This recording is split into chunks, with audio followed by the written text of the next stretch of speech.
Kenapa sih 90% grafik penonton selalu turun di awal? Saat kita bahas alasannya, kalian bakal belajar teknik keren untuk intro yang dipakai sama semua kreator. Tapi nggak cuma itu, kita juga akan ngulik strategi licik yang dipakai kreator dalam intro mereka biar penonton nggak cuma nonton, tapi juga benar-benar terlibat dalam videonya. Nah, alasan kenapa banyak orang cabut di awal adalah karena mereka klik video kalian dan merasa kecewa. Judul dan thumbnail kalian bikin mereka penasaran, tapi begitu video kalian nggak sesuai harapan, mereka langsung cari tontonan lain yang lebih menarik. Ini membawa kita ke strategi pertama kreator sukses. Mereka bikin judul dan thumbnail bareng sama pembukaannya. Jadi, setelah bikin judul dan thumbnail, mereka tanya, alasan apa yang aku kasih buat nonton video ini? Ekspektasi apa yang aku ciptakan? Lalu mereka bikin pembukaan yang langsung memenuhi ekspektasi itu. Intinya, kalau kalian masukin sesuatu di judul dan thumbnail, kalian juga harus nunjukin itu di intro. Tapi ada lagi yang sering diabaikan. Memang, judul dan thumbnail ini janjiin kecelakaan kereta.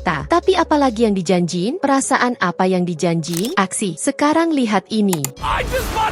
Itu cepat banget, yuk kita uraikan perlahan. Ada efek yang bikin kita seolah-olah ngegas mendekati Jimmy, terus keretanya muncul dengan cepat bareng suara klakson kereta. Dia langsung teriak ke kita, berhasil ngucapin 5 kata dalam 1 detik pertama. Lihat deh, ada banyak yang terjadi dan itu baru 1 detik. Terus dalam beberapa detik berikutnya, dia konfirmasi kalau hal yang dijanjiin di judul dan thumbnail memang terjadi di video. Baik konten maupun perasaan yang dijanjiin terpenuhi dalam 5 detik. Penyampaian yang cepat banget bikin kalian tertarik sama videonya. Apa menurutmu yang akan terjadi kalau kalian melakukan ini di pembukaan video kalian? Apa yang dilakukan MrBeast dalam 15 detik berikutnya benar-benar jenius dan salah satu alasan kenapa dia begitu populer. Tapi kita bakal bahas itu nanti. Pertama-tama, kita harus tahu, gimana kalau kalian gak kayak MrBeast? Gimana kalau video kalian gak penuh aksi? Gimana lagi kalian bisa bikin intro? Selanjutnya, kalian perlu tahu kenapa saya menulis ulang intro saya sampai 5 kali. Kenapa saya habiskan banyak waktu buat itu? Intro punya banyak hal yang harus dilakukan dan harus cepat. Jadi, kalian perlu temukan kata terbaik, struktur kalimat, berapa banyak detail yang perlu ditambahkan, dan urutan cara kalian menyampaikan hal-hal. Sederhananya, setiap kalimat harus sebermakna mungkin. Tapi tunggu sebentar, gimana kalau saya bilang pengeditan sama pentingnya dengan naskah? Untuk membuktikannya, mari kita lihat versi dasar dari intro saya. Sekarang kalian sudah lihat intro yang sebenarnya sebelumnya. Jadi coba perhatikan apa yang hilang. Kenapa sih 90% grafik penonton selalu turun di awal? Saat kita bahas alasannya, kalian bakal belajar teknik keren untuk intro yang dipakai sama semua kreator. Tapi nggak cuma itu, kita juga akan ngulik strategi licik yang dipakai kreator dalam intro mereka biar penonton nggak cuma nonton, tapi juga benar-benar terlibat dalam videonya. Jadi, apa yang beda adalah saya hilangkan strategi pengeditan yang bikin intro memikat. Saya hilangkan semua grafis tambahan, efek suara, teks, transisi, dan bahkan ganti musiknya dengan sesuatu yang bikin pengalaman jadi lebih membosankan. Menghapus semua itu merusak intro. Jadi, tambahkan beberapa elemen ini setiap beberapa detik tergantung pada genre video. Dan ingat untuk fokus pada desain suara dan visual yang kalian punya karena ini kasih penonton hal baru yang lebih banyak untuk dilihat. Jadi sekarang kita tahu cara memenuhi harapan, tapi YouTube sangat kompetitif. Jadi gimana caranya kita bisa melebihi harapan sepenuhnya? Apa yang kalian pikir terjadi ketika kalian melebihi harapan dalam intro? Kalian menetapkan standar tinggi untuk seluruh video. Kasih penonton kepercayaan lebih kalau video kalian layak ditonton. Langkah pertama adalah mengenali audiens kalian. Pikirkan tentang siapa yang klik video kalian. Apalagi yang mereka ingin tahu atau lihat. Luangkan sedikit waktu di intro buat kasih tahu penonton kalau video kalian menawarkan lebih dari sekadar apa yang awalnya kalian bilang. Ini mungkin berarti kalian perlu mengambil pendekatan berbeda untuk memberi judul pada video kalian. Memang masuk akal untuk merangkum semuanya dalam 1 kalimat pendek, tapi kemudian nggak ada lagi yang tersisa buat mengejutkan orang dalam intro. Selain itu, mendeskripsikan semuanya dalam judul dan thumbnail seringkali kurang menarik dibandingkan hanya mendeskripsikan bagian yang paling keren. Misalnya, MrBeast melakukan ini dalam video yang saya sebutkan sebelumnya. Setelah memenuhi harapan dari judul dan thumbnail dalam 5 detik pertama, lihat apa yang dia lakukan.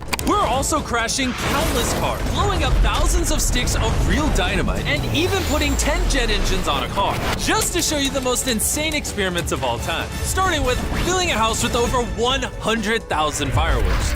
Saya lihat beberapa video MrBeast lainnya dan hampir selalu menggunakan strategi ini. Ini tentu saja tidak wajib, tapi saya pasti berpikir taktik seperti inilah yang bikin MrBeast terus meledak dalam popularitas. Oke, sekarang kalian tahu cara bikin intro yang baik, tapi kalian juga harus tahu cara bikin orang nonton video kamu sampai akhir. Klik di sini untuk strategi-strategi buat melakukan itu. Beberapa di antaranya juga dimulai dengan intro.